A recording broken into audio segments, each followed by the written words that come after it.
Hey guys, if you're trying to install Discord and getting an installation failed error like this, then follow these steps to fix the issue very easily. First, right-click on the taskbar, open Task Manager, and end the discord.exe process from there.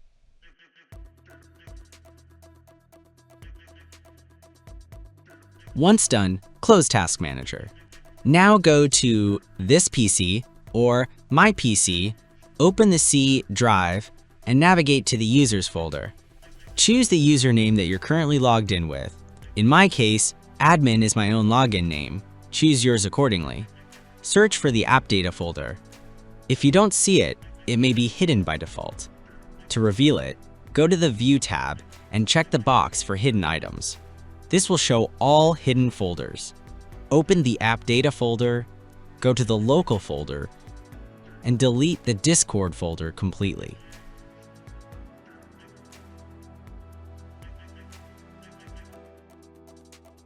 Now, go back to the App Data folder, open the Roaming folder, and again search for the Discord folder and delete it entirely. Make sure all Discord-related processes are ended in Task Manager, otherwise you may get an access denied error while deleting these folders. Once done, go back to the App Data folder again and open the Temp folder, where temporary files are stored.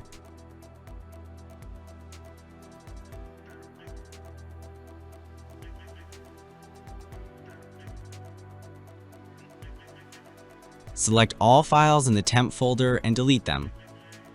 Some files may not delete completely. This is normal. Just make sure you've closed all open applications like browsers, folders, or any running software, and then try deleting again if needed. After completing all of this, try installing Discord again. This time, it should work. Thanks for watching. Stay safe.